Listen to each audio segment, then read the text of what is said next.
Halo semuanya, selamat pagi. Sebelum memulai renungan singkat pada pagi hari ini, marilah kita buka dengan doa terlebih dahulu. Mari kita bersatu dalam doa. Tuhan Yesus Kristus, Bapa yang kami puji, Bapa yang kami sembah, terima kasih ya Tuhan atas berkat-Mu semalam. Kami dapat tidur dengan nyenyak hingga bangun di pagi hari yang cerah ini ya Tuhan, dengan tubuh yang sehat dan berkurang suatu apapun ya Tuhan. Dan sebentar lagi kami akan mendengar sedikit dari firman-Mu ya Tuhan. Tolong buka pintu hati pikiran kami ya Tuhan, supaya kami dapat menerima dan mempelajari firman-Mu dengan baik ya Tuhan. Inilah doa kami ya Tuhan, yang jauh terkata sempurna kami beraskan dalam nama-Mu, Tuhan Yesus Kristus. Haleluya, amin. Oke teman-teman, tema renungan kita pada pagi hari ini adalah berjudul lebih dari cukup. Untuk itu saya ambil dari ayat yaitu Efesus 3 ayat 20 yang berbunyi, bagi Dialah yang dapat melakukan jauh lebih banyak daripada yang kita doakan atau pikirkan, seperti yang ternyata dari kuasa yang bekerja di dalam kita. Amin.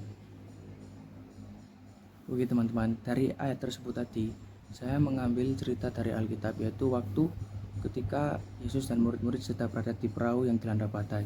Ketika perahu para murid dilanda badai, seharusnya mereka tidak membangunkan Yesus dan berkata, Tuhan, tidak pedulikah kalau kita binasa?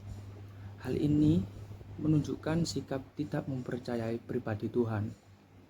Seharusnya dalam keadaan apapun kita tetap mempercayai pribadinya, bahkan seperti pemazmur yang mengatakan, kalaupun aku jatuh, hancur, aku jatuh di genggaman-Mu.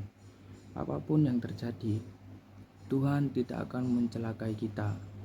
Kalaupun kita ada di ujung jurang, nyaris jatuh, ada tangan yang pasti menopang kita. Selalu ada jalan keluar, walaupun itu di menit akhir sekalipun. Apapun masalah yang kita hadapi, semua dalam kontrol dan kendali Tuhan, kecuali arah kita berbeda. Dan kalaupun semua dalam kontrol dan kendali Tuhan, percayalah, semua akan baik-baik saja menurut pemandangan Tuhan. Yang itu harus dimaknai sebagai cara Tuhan mengubah karakter dan watak kita. Jadi, dalam membangun hubungan yang benar dengan Dia, kita harus mempercayai pribadinya tanpa curiga sama sekali. Apapun keadaan kita, memang bicara seperti ini begitu mudah, tetapi sejujurnya ada saat-saat tertentu kita bingung dan mengatakan, kenapa Tuhan membuat keadaan seperti ini?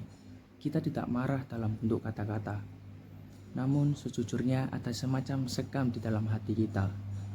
Jadi, memang tidak mudah mempercayai Allah atau Tuhan dan menyadarkan kepala kita di pundaknya dan berkata, aku percaya padamu.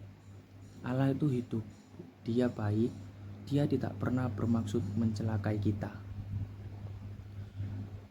Walaupun keadaan kita krisis dan kritis, dan akhirnya kita dibawa Tuhan kepada pemahaman satu hal, bahwa Dia lebih dari cukup. Yang penting, Dia ada di perahu hidup kita, dan kita sedang menuju pantai yang Tuhan mau kita mengarahkan diri.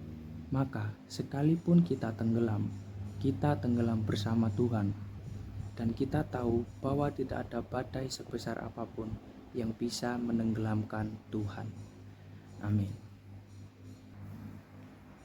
Baik teman-teman, itulah sedikit firman Tuhan pada pagi hari ini.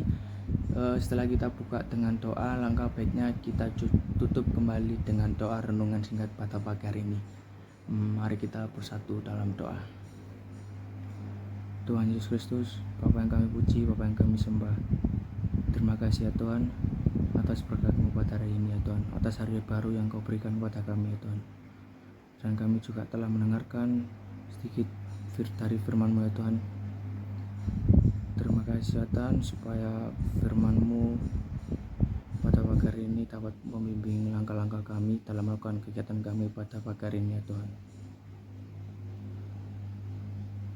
Inilah doa kami ya Tuhan, yang jauh dari kata sempurna. Kami hanya berdoa dan mengucap syukur dalam nama Tuhan Yesus Kristus. Haleluya, amin.